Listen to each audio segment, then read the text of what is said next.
Hi, it's Leslie Meredith at Africa Oil Week, and I have Pade, is that how we say it? Oh, very good. From Oando, who just has finished a presentation on the potential for Deepwater exploration, primarily off the coast of Nigeria, right?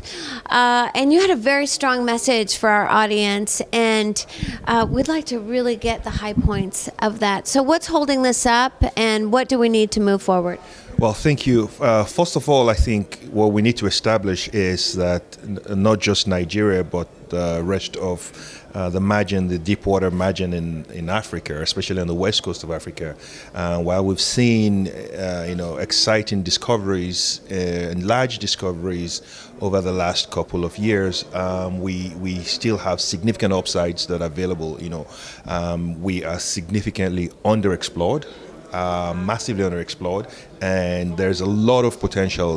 We know the oil is there. We're just understanding what the geologic model is and where the oil is hiding is really what needs to happen. So first of all, that is something that we need to establish, that the geology is very favorable. The next thing is, for us, especially in Nigeria, we actually have had very large discoveries, discoveries that in places like the Gulf Coast would have been in production that we are sitting on and we can't do anything about. So why do you think that is? Yes.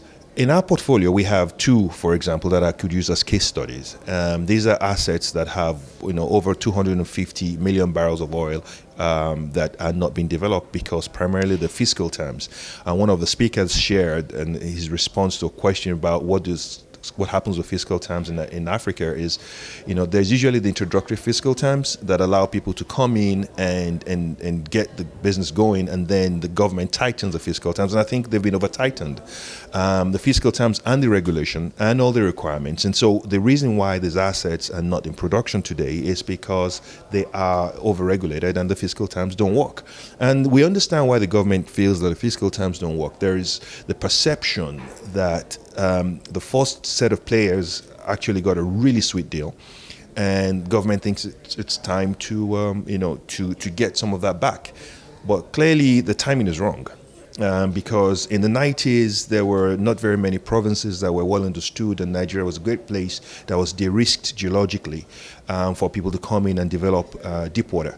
But capital is competing now. There are other places like Angola, like the Western margins, like even the United States, Brazil, Mexico, where capital needs to flow. And so if we don't have the fiscal terms right, we just can't get the money to come. And so this is what the stakeholders have to understand. There is a good desire, clearly, to get some equitable balance, but we think the pendulum has swung too far. In the side of government wanting to get more for the people, and it's pushed away investment, so that needs to swing back. And it sounds like we may be moving into a period where capital's starting to flow a little bit more. That is what we think. That's what we pray. So over the last few years, as the oil prices came off the highs, what we saw was capital pretty much ran back indoors.